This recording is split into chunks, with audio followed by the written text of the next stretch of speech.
Hello, everybody. I'm Skip Elsheimer. Welcome to the AV Geeks Lunchtime Streaming Show, where we watch old 16mm films. And I looked at our numbers because I try to maintain a list of all the films we've shown. I'm Skip Elsheimer. And let's see. I'll share this list as well with everybody in the comments on YouTube. So this is, what are we looking at here? We've watched, according to my list, we've watched 6,742 films. And there's a lot of duplicates in there, but probably not more than several hundred duplicates. And this is our 1,454th show. So, wow, this is great. It makes me very happy to share all this with you and spend all this time with you. So today we've got some films from different sources. So I've been, of course, scanning in the morning when I can. And some stuff from our collection, but also I've been scanning stuff or digitizing and helping process stuff from other collections, including the Prelinger archive, where they've been, for the last 2.5 years, they have been kicking butt and have done several thousands of films that they've scanned, that they've been uploading to the Internet Archive, and then I've been helping them upload to YouTube, and then I've been showing some of them. Amazing stuff in there. So I'm very happy to be part of that process because I was part of that first batch of getting stuff up at the Internet Archive. So this is made by Willard Films, and this is missing the title, but it's a driver safety film, and it's filled with all sorts of amazing scenes. So let's go ahead and watch this, and maybe somebody will be able to identify the title. All right. Enjoy. Driver, and in most cases he is. During the past years, daytime night driving accidents increased. Why? Largely because motorists don't know about night driving. Wow, what a night. Just the night for an accident, you might say. Yet comparatively few accidents occur on nights like this. Driving is too dangerous. Careful, dear. It's such an awful night. That's right, old fellow. Take it easy. Anything can happen a night like this. You don't have to be nervous, honey. I'm taking chances. And that's just why there are relatively few accidents on such a night. Under circumstances so obviously dangerous, everyone plays safe. But on a perfect night such as this, with driving conditions at their best, accidents are at their worst. Well, judge for yourself. Isn't it a glorious night? It's perfectly thrilling. Come on, step on it. It's perfectly safe. Show her some speed. The Grahams are only a couple of minutes ahead. Let's beat them into town. Careful. I hear blow stall. She loves it. Come on, step on the gas. Tired, Paul? Oh, sort of. It was a grand party, wasn't it? There go David and Connie. Say, how fast are we going? Oh, I don't know. Not so very fast. Well, it seems awfully fast to me. This car isn't wide open. Show her some real speed. You know the road. David, be careful. Oh, I know every inch of the road. Why, I go over it almost every day. Well, I suppose David and Connie are home by now. I don't care if they are. I'm not going to have nervous prostration while you show off. Oh, look. Well, well, well. Poor David. Of course, he knew the road in daylight. But at night, at high speed, he was into a curve and off the road before he realized it. Only the best of luck and a convenient pig pen saved him from tragic consequences. Well, cheer up, David. It might have been much worse, and in time, maybe Connie will forgive you. Night driving is always deceptive. Even the best of headlights have their limitations, and while the road ahead may appear perfectly clear, in daylight, that very same stretch of road reveals the need for extreme caution in driving. The answer is never overdrive your headlights. Never drive so fast at night that you can't stop in the visible clear distance ahead. Safe speed is always dependent upon conditions. In daylight, on a smooth, open road, this car races the wind in comparative safety. At night, over this winding road, half that speed might be dangerous. But this driver is in a hurry. Why are you in such a hurry, Gene? You don't know this road. I know. But if we don't get to Middleville by 10, there won't be a room at any price.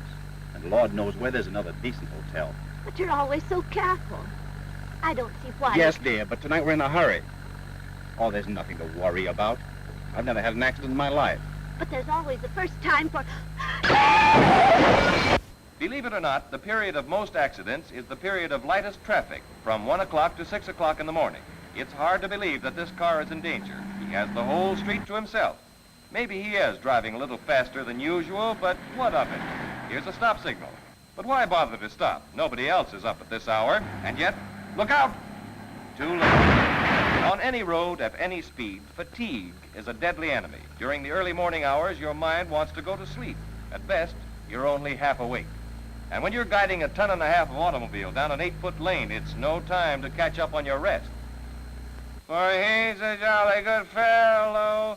At least that's what his friends say, and probably he is, in a nightclub or at home. But behind the wheel of an automobile, on the boulevard or on the highway, this man is a potential murderer or suicide. Of course, he thinks he's able to drive his car, but would you want to ride with this man? No, indeed, nor would I. Cocktails and gasoline are a deadly mixture. Take the word of those who, day after day, are face to face with traffic tragedy. If you drink, don't drive.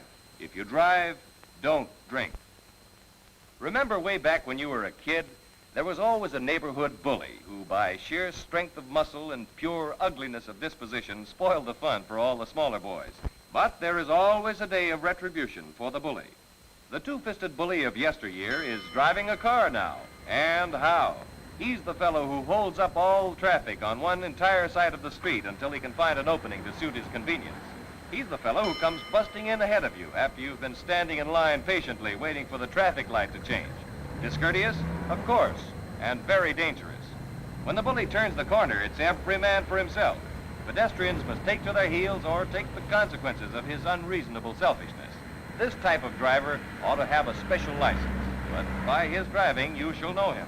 Of course, he pays no attention to stop signs. They were meant for other people. Uh-oh, look what's coming, and look out! And, of course, in the last chapter, the villain gets his just dessert, and in the end, everyone is happy except the villain. Why does a chicken cross the road? Well, why do intelligent human beings take their lives in their hands and dart across a congested street against the traffic light? Even a child knows better. Stop, look, and listen. Before you cross the street, use your eyes and use your ears, and then use your feet. Nowadays, youngsters are learning how to be good pedestrians. In fact, the average school child of today is a far more intelligent and better behaved pedestrian than his parents.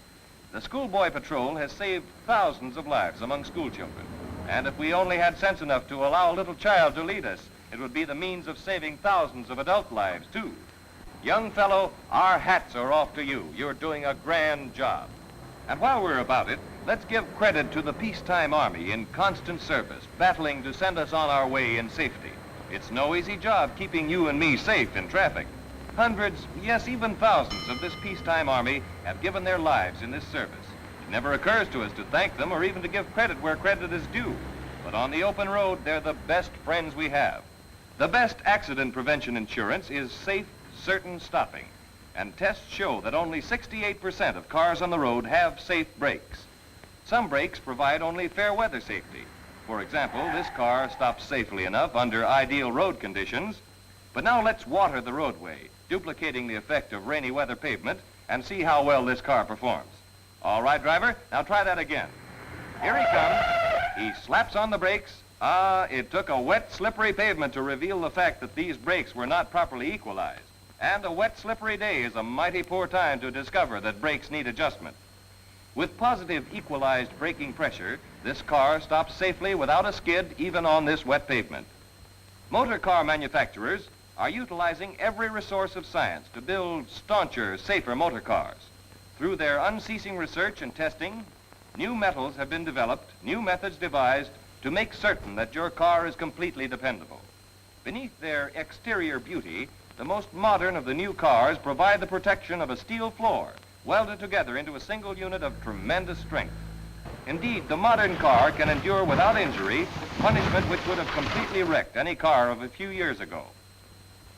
Considered alone, the modern motor car is the most dependable and safest medium of transportation the skill of man can devise. But the final factor of safety lies in the hands on the steering wheel, yours and mine. And remember, the smart way to drive is the safe way to drive. We can beat those one-time accidents by driving safely all the time.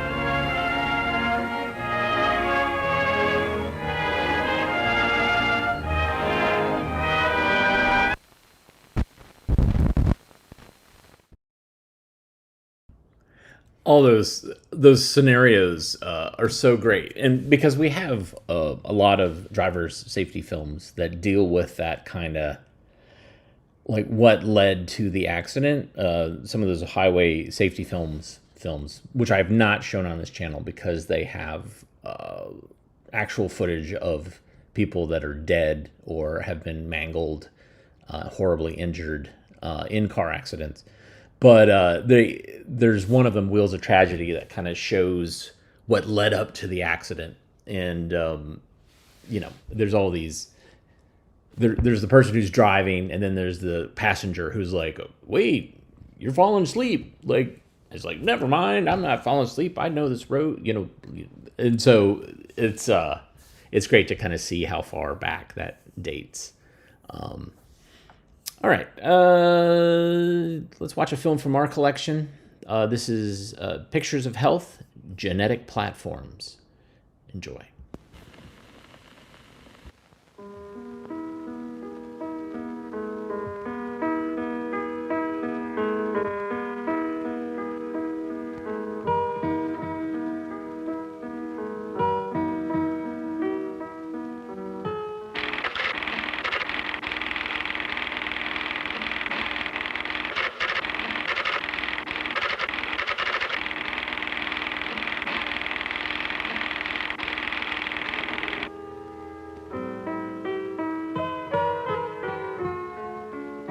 Looking at old family pictures is fun. They tell us what our grandparents and their grandparents looked like at an instant in time, a long time ago. That's what the Franklin family is doing tonight. This is George Franklin, and this is his wife, Nora. David, their son, and Sally, their daughter. George is sharing with his family a picture of great-great-grandfather Franklin.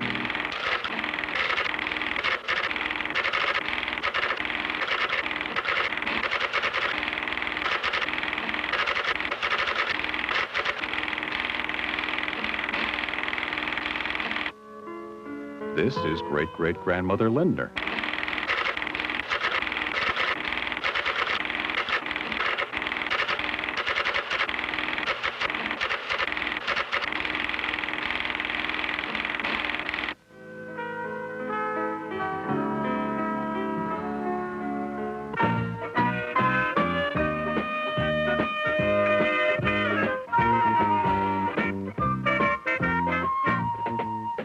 Now, at this point in time, David and his sister Sally look like they have a long life ahead of them. However, three influences will shape the quality of that life: the genetic background inherited from their parents, their environment, and how they manage and direct their own lives. One generation creates the next. In the fertilized egg, 1/2 of the chromosomes come from each parent, so the result is truly a mix of the mother's and father's characteristics. These chromosomes link each of us with our past. They influence our present. They program our future.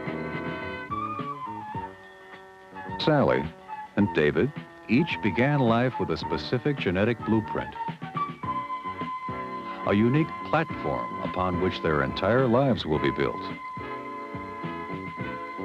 David and Sally's parents, grandparents, even great-grandparents were all slender, of average height, with fair skin and light hair and eyes. all reached a level of achievement indicating a shared ability and attitude toward success. Physical characteristics, some intellectual capacities were passed on from one generation to the next. But what about disease?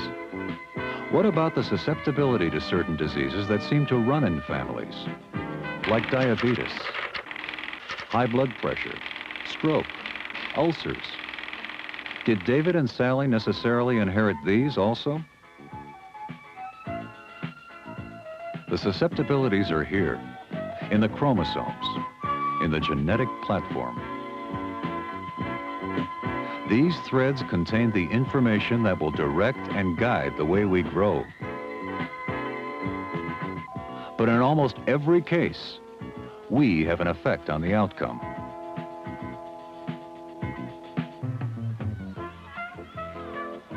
A genetic platform is operational in each and every human being, regardless of economic, racial, or ethnic background.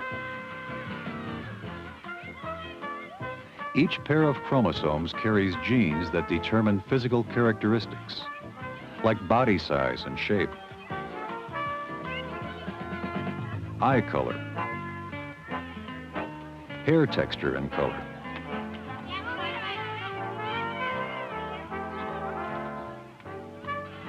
the chromosomes and genes also determine a predisposition to certain types of diseases.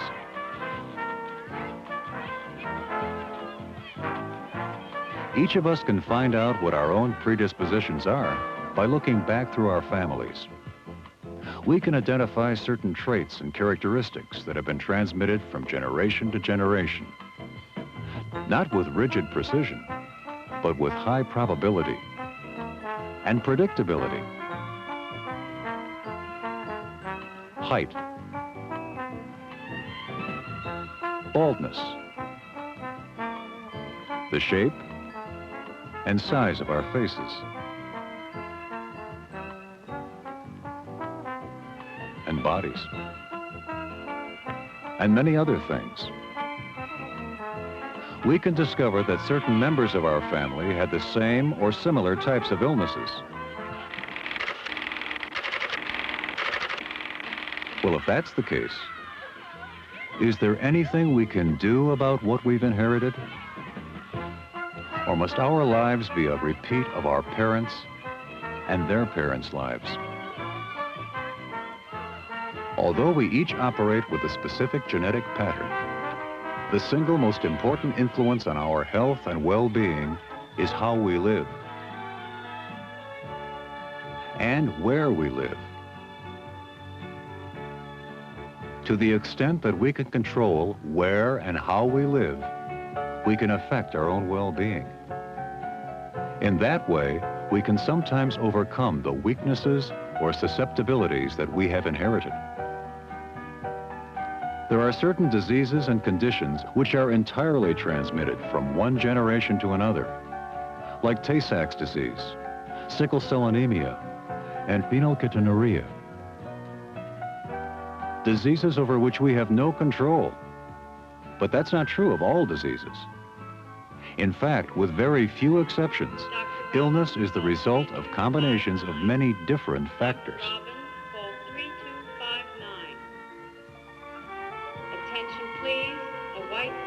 It's easier to catch a cold when you're run down. If you constantly eat too much, you'll get fat. And if you're genetically predisposed, more likely to develop heart disease. When you're exposed to chickenpox, you're more likely to catch it.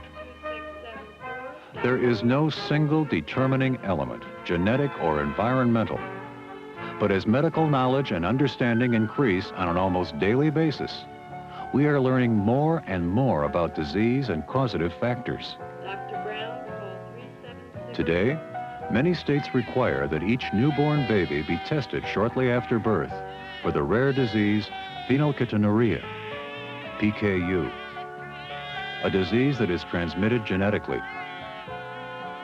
If undetected, the infant will become mentally retarded, and in some cases, the disease is fatal. Since most hospitals now are equipped for these tests, the chances of early diagnosis and initiation of suitable treatment means that the progress of the disease may be stopped before mental retardation begins. Formerly, the urine of babies was examined routinely for the presence of PKU, but recently, it has been found that examination of the blood is more reliable. This is an especially good example of knowledge and understanding, providing a healthy start for life, despite an inherited weakness. We also have inherited strengths, the pluses that we have received from our parents. We all come into the world the same way. We all come complete with a fully detailed program dictated by our genes and chromosomes. It's like building a house. The blueprint is a flat plan on paper, full of details regarding size and shape and specifications. But with good materials and careful construction, a well-built, comfortable home will emerge. Each of us is born with a blueprint. And what we do and how we build on that plan is largely our own responsibility. If we're heavy, we can lose weight. If we're weak, we can get stronger. There are ways and means to take care of ourselves. It's up to us to make ourselves healthy, to reach for vitality, to build on our strengths.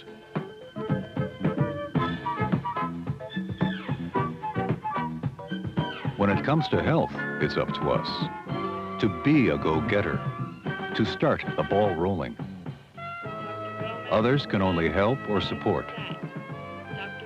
It is important to understand that no one thing is going to provide the magical key to health, happiness, and well-being. There is no magic, no secret word that will open the door. Life and health, like disease and illness, are qualities that are influenced by many different things.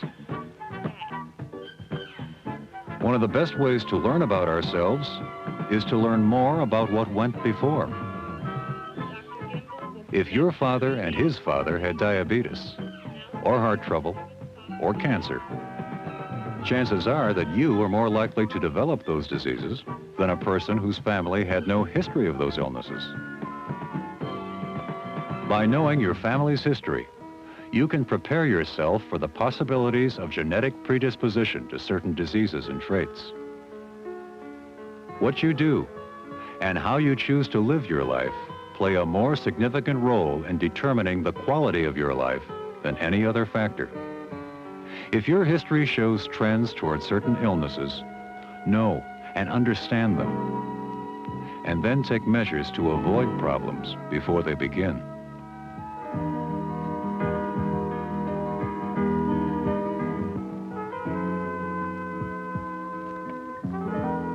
Our genetic program is one which is created when life is created and provides the base for living.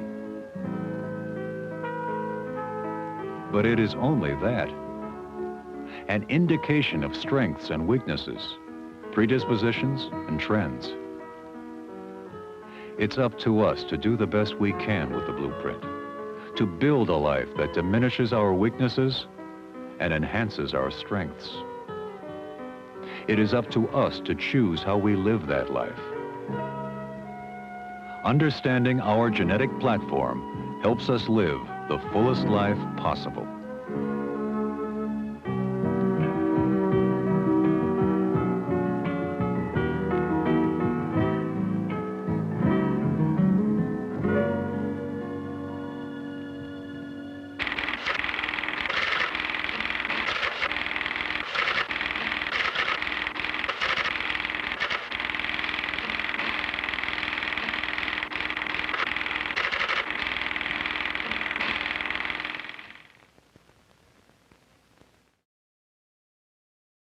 So it looks like the consultant is an Ulchel who is probably related to the person who made the film for Journal Films, which is, I believe it's Gil Ulchel. And maybe a brother, uncle, cousin is at Georgetown. That's interesting. All right. What do we got here? So many things. So many things. Let's take a short walk down Trumbull Street and listen to the radio station. This is about a radio station based in Hartford, Connecticut, and about Hartford, Connecticut. Enjoy.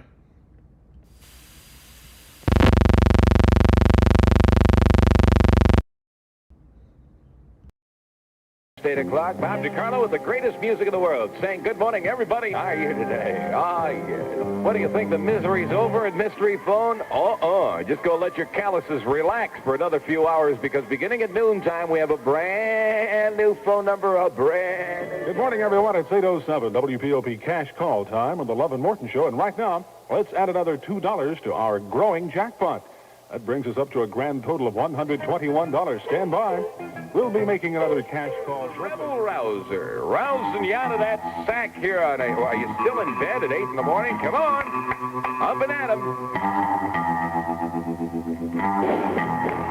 Cash call. On the WPOP cash call line, we have phoned Mrs. Clarence Hamilton.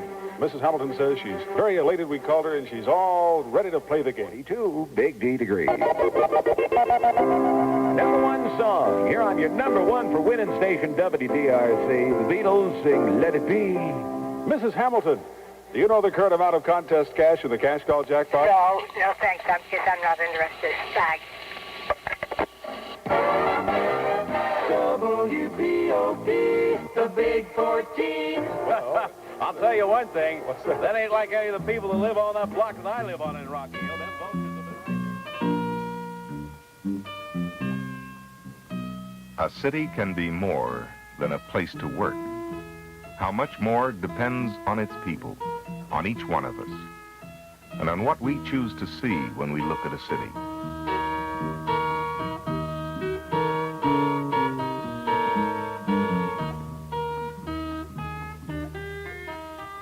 Do we see only the problems, or can we look more closely and see also that a city is a place full of unbuilt possibilities?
Bounded on the north by Church Street, on the south by Asylum Avenue, on the west by Ann Street, and on the east by Trumbull Street.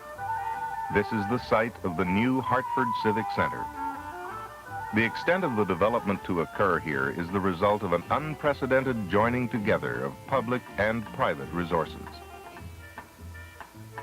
Scheduled for completion in mid-1972, the complex will include a 10,000-seat coliseum, a large exhibition hall, on-site parking, an outdoor public commons, and an enclosed mall featuring restaurants, movie theaters, a wide variety of shops, and well-equipped facilities for a broad range of community services.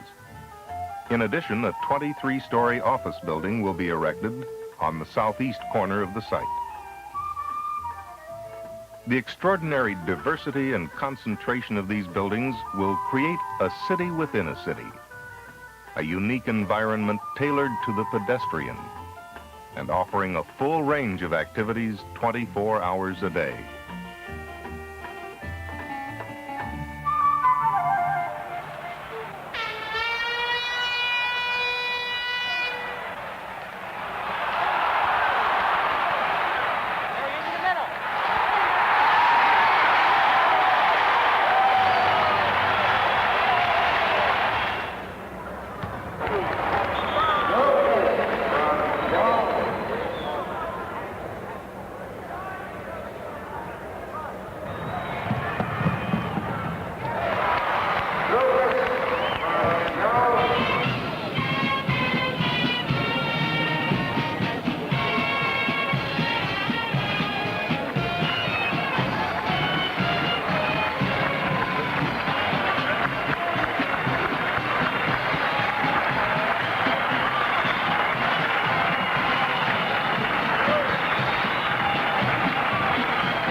much has gone into the development of the Civic Center site, and much will come out of it. The Civic Center will be a financial shot in the arm, bringing an increased cash flow and its advantages to all the people of Hartford. Some specific economic benefits are these. The Civic Center will be self-supporting and will in addition produce a good deal of extra revenue for the city. It will attract the purchasing power of the suburbs back to the downtown area. It will result in greatly increased convention trade as well as in community-oriented activities. It will create many new jobs, both at the site itself and throughout the downtown area. It will stimulate other new building and construction, and it will raise the real estate value of the land surrounding the site, thus expanding the tax base and generating significant new funds for other urban redevelopment projects.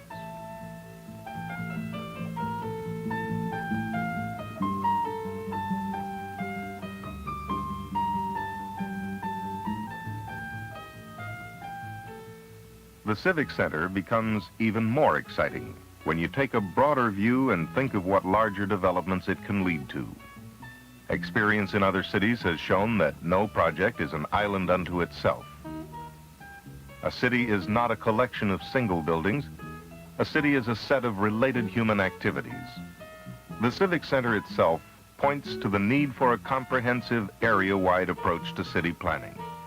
The need, for example, to plan now for the best way to handle the increased flow of people and cars that will come to the Civic Center site. And it is when you take such an overall view of the city that the potential of the Civic Center to act as a catalyst becomes most apparent. The Civic Center can be a magnet, a centrally located force that pulls together other downtown areas, whether they're residential, cultural, or commercial. The Civic Center is a logical focal point, not only because of the diversity of life and activity it will contain, but because it will be an example of the kind of environment that could be extended throughout the city. The compactness of Hartford's downtown area presents a unique opportunity to think in terms of creating a walking environment, a city where the pedestrian would be king, where people could travel casually on foot throughout the central business district via a system of walkways running from a new transportation center at one end of town to Constitution Plaza at the other. Such a system would eliminate any conflict between people and cars, since each would have its own right-of-way. Ample parking areas could be located at convenient spots between the walkways and the expressways, completing the link between the car-oriented suburbs and the pedestrian-oriented city.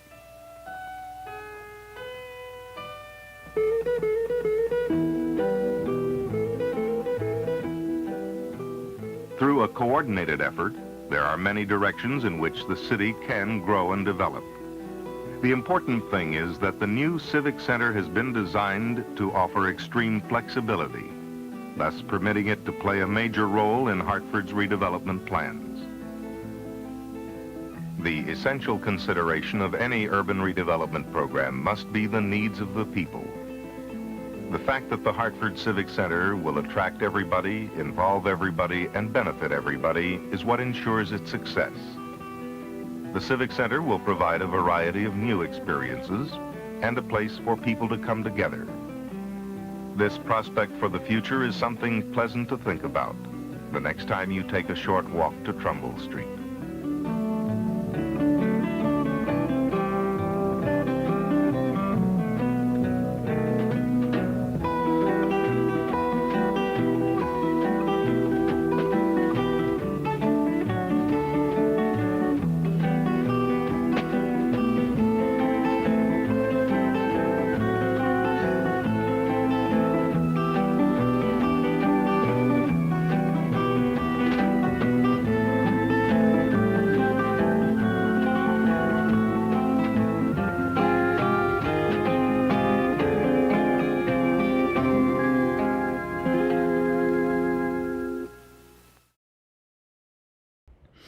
So, hindsight gives us the benefit of looking to see how that all played out. And you guys mentioned in the comments what happened. And this story is told all over the United States in cities that are looking to revitalize their downtowns. And some of them succeed, but a lot of them don't. So, yeah, there you go. And I like the idea is like, well, if we build this convention center, then we can raise money so we can help with housing. It's like, no, we're not going to invest money into housing initially. We're going to build this big thing that's going to benefit all the developers and the contractors, all the commercial banks and all that stuff. And then if we make money from that, then that will somehow trickle down to the people that actually live and work in the city. It's hilarious. All right. So this film this next film is an interesting thing to me. It's called Money Tree. It's from my collection. And I was fascinated to see who made the film, because I only have a couple of educational films made by this company, and they're all animated, and it will make sense when you see what the company is, but this one's not animated. And so I'm now puzzling, and I want to know the history of this company and making educational films, because this one is really fascinating. It's called Money Tree, and I'll let you figure it out. I'll let you watch and see what it is. Enjoy.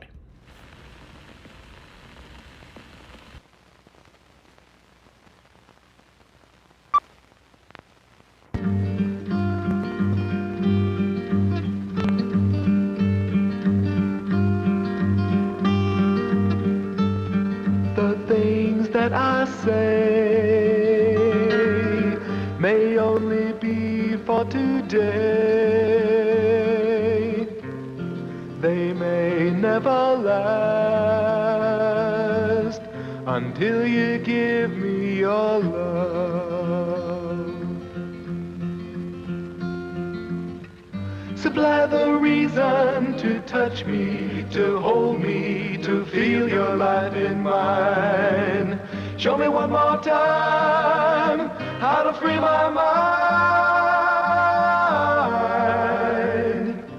Do you see what I mean? The truth has got to be seen. Say you know what I mean. The truth has got to be seen.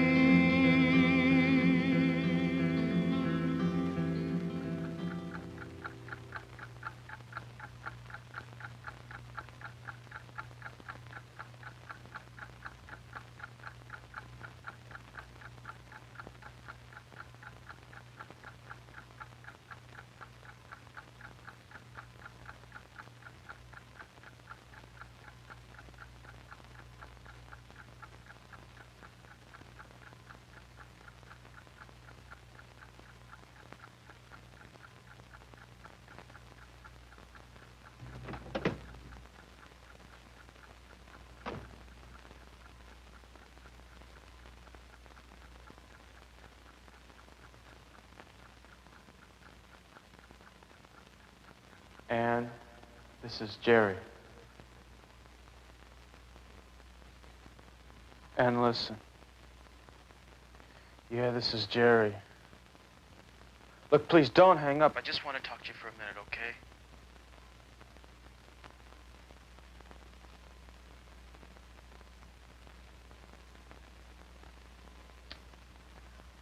All right, just for a minute, though. Anne, maybe we could talk. Look, I don't want it to end this way. Jerry, I really don't want to. Not anymore. I'm sorry, but I don't want to go over it again.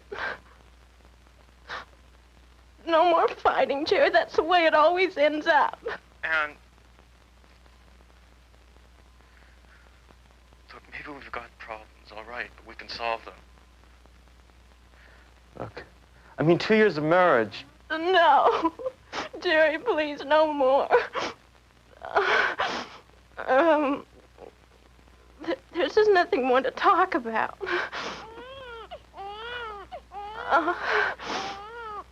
Jerry, I've really got to go now. The baby's crying.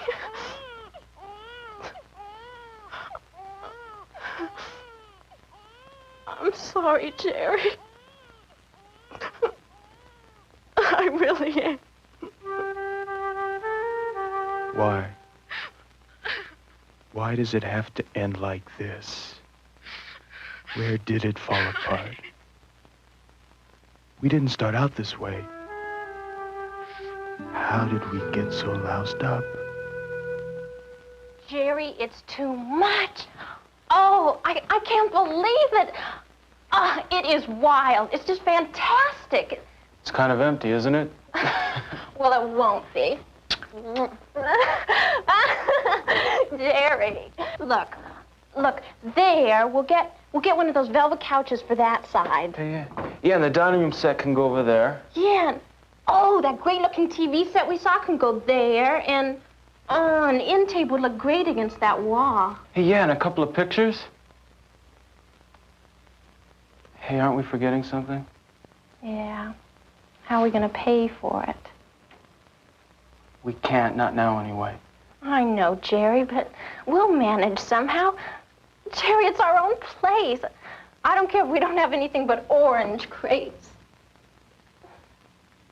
Except, I guess I did care. All our friends had new furniture. Besides, Jerry had this good job, and I was working part-time. Oh, this is living. We can deliver it this afternoon. Well? It's beautiful, but with the blue trim on it. We'll take it. We really could afford the low down payment and $5 a week, and we were getting 3 whole rooms of furniture, all at once. All you have to do is sign this and the furniture's yours.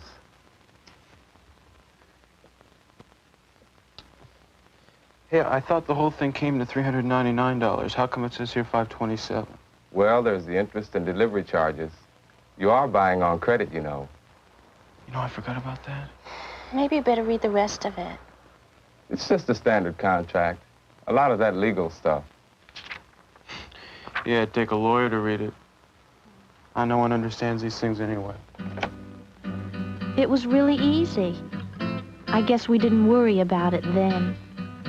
I mean, all the things we got made us feel, well, married.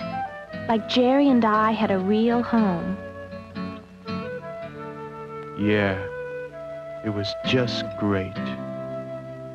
Except for the payments. Always the darn payments. They lasted longer than the furniture. But maybe it wasn't just the furniture and things for the house. I guess the car didn't help either. Our old car was, well, pretty old. You know, it started needing repairs and costing money.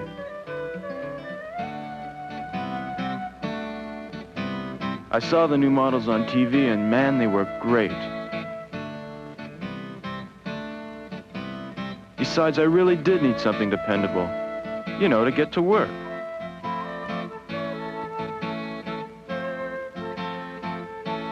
Anne thought it was more car than we needed. And maybe it did have some options we really didn't need. But I guess I really didn't think about that at the time. After all, I had a steady job and the payments were only $95 a month. I mean, why shouldn't we have good things? Everybody else does. Yeah, it's easy. All you do is put a few dollars down and get low payments. We had everything. So why? When did we start to fall apart? Even then, I think Jerry and I were all right. We were in a little over our heads, but, well, Jerry and I were in love. How did it go today? All right. They laid off some guys in the fabrications. But, Jerry, saw the doctor today. Oh, you didn't go to work? No. That's what I wanted to talk to you about.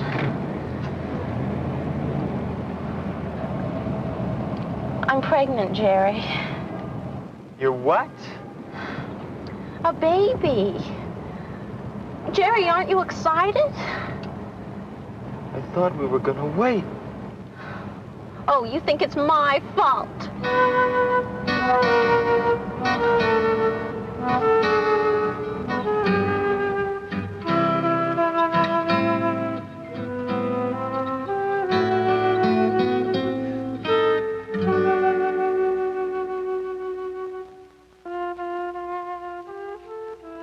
Sure, I wanted kids.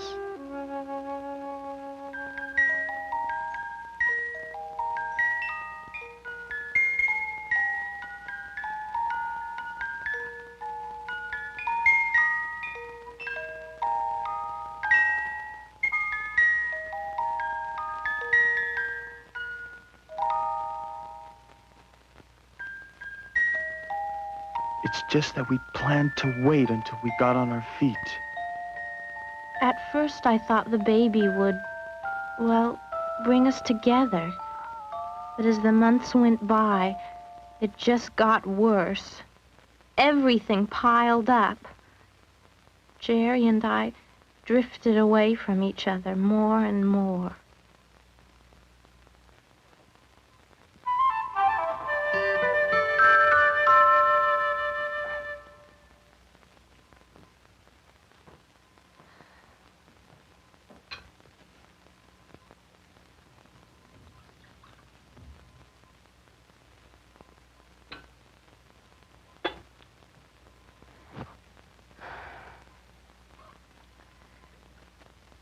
Jerry.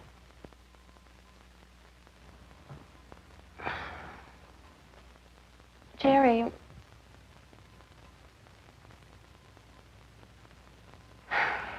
I forgot to tell you. I bought a maternity dress yesterday. With what? Oh, come on, Jerry. I deserve something once in a while. Look at me. I'm awful pregnant, and that dress just made me feel better. Besides, I get up every single morning and fix your breakfast. Listen, we'd have money if you hadn't quit your job so soon. Oh, that is not fair. You know the doctor said that I couldn't work. Yeah, sure.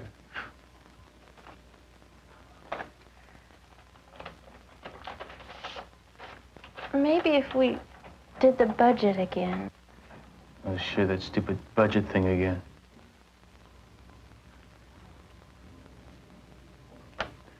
Listen, I thought I told you to make the car payment last month. How am I going to do that with $7? That's all there was left. And what about you? You didn't make the furniture payment either. Listen, what do you want from me?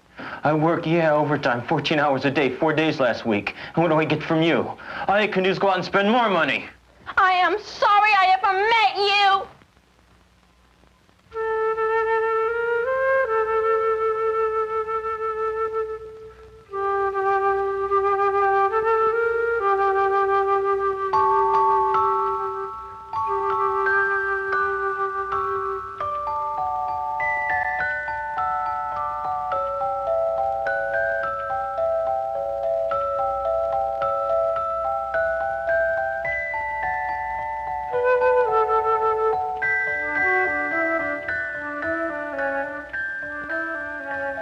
They won't let him have it. Did you see him? Yeah. Yeah, they let me see him through the window. He looks just like you. Yeah. Jerry, what's the matter? Nothing. Yes, there is. What? The hospital wants $300 before they let you out of here. Well, did you tell them? I mean, when we get the money that we'll pay them? Yeah, they want cash, at least part of it now. Jerry, what are we gonna do? I don't know. Jerry, where are you going? I don't know. I gotta find some money someplace. I guess that was the beginning of the end. I tried. So did Jerry. Maybe it was even harder on Jerry.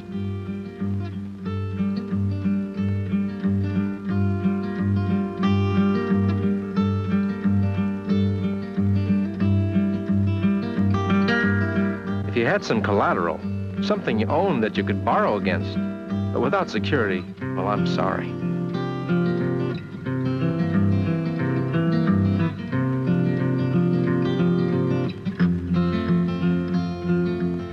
Look, son, you're already behind in 5 of your contract payments.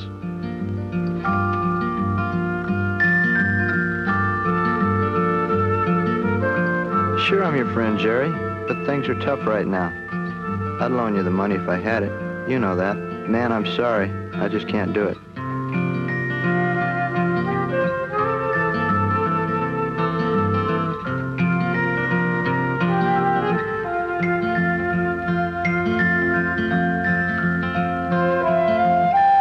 I wish the life that we knew didn't have to be through. We thought it would last if we could share all our love.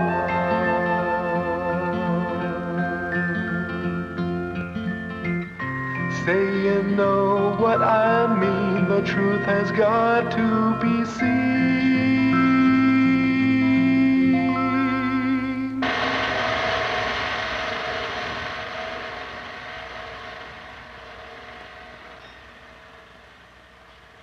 Anne came home with the baby, but she was upset all the time. There were these legal things coming in the mail, collectors coming to the house. All we seemed to do was fight. I couldn't even keep my mind on the job.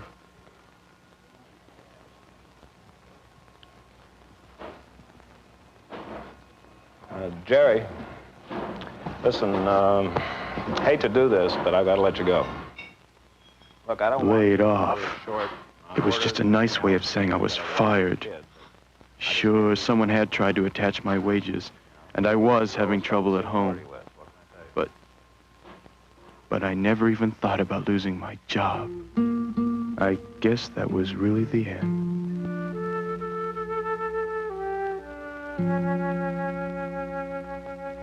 We can't just walk out on 2 years of marriage like this.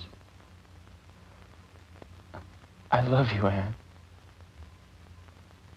What went wrong? I don't know, Jerry. Once, in the beginning, I didn't think anything bad could ever happen to us.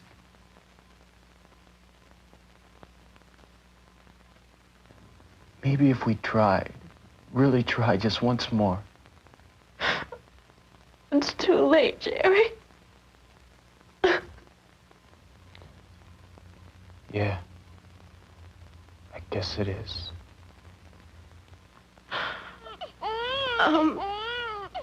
I really have to go now, Jerry. The baby's crying again.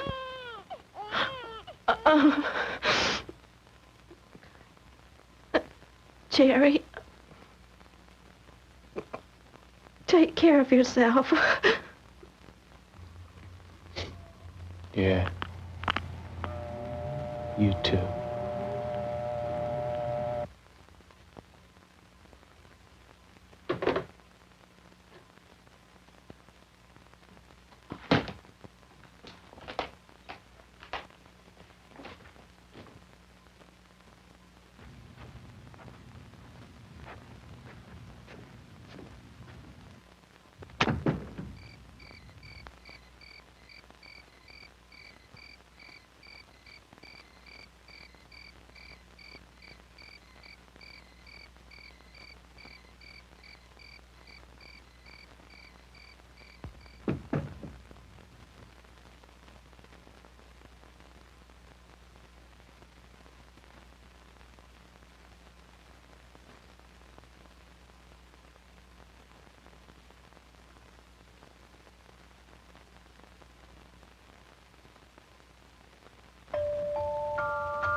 Do you know what I mean? Say you know what I mean. The truth has got to be seen.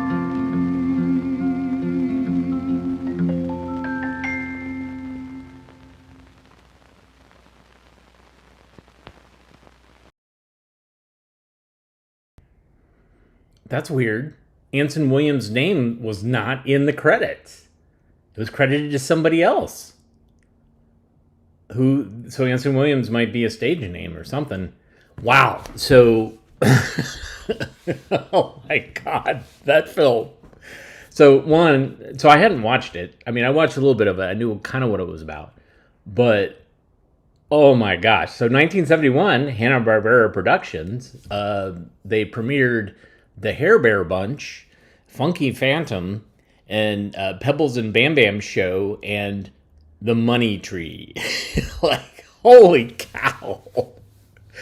So now I'm going to have to do some more research to see, because that's just an incredibly depressing cautionary tale. There is nothing in there that gives the viewer any idea of what to do. So hopefully this is part of a whole program, so that they show this as the cautionary tale. Then they talk about, well, this is how you not get in this situation, and this is how you plan your finances, and don't overextend yourself, and blah blah blah. Man, all right, I got to end this with something sweeter or fishier.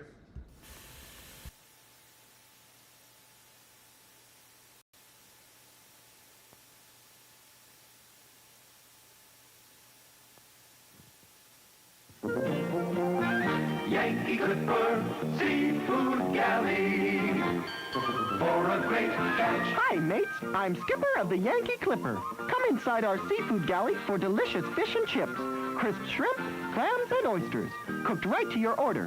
Whether you enjoy it at home or here, it's a great catch at the right price. Take it from me, skipper of the Yankee Clipper. Yankee Clipper Seafood Galley for a great catch.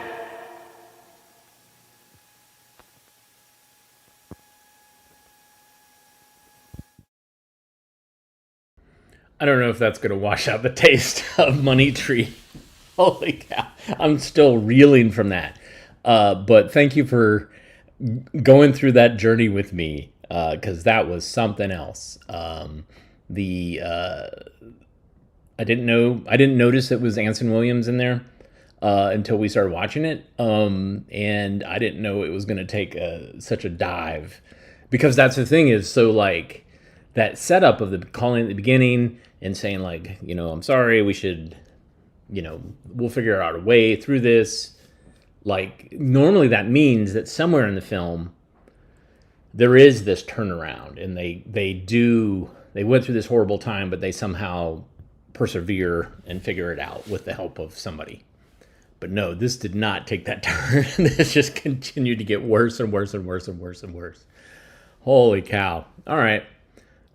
I'm sorry, and you're welcome. But AV Geeks, we watch the good stuff, and we watch the stuff that's pretty harsh. So thanks for joining us. Thank you so much, Jeremy, for the donation via the Super Thanks button. You can also contribute that way. You can also just give us a thumbs up, even though you're all utterly depressed.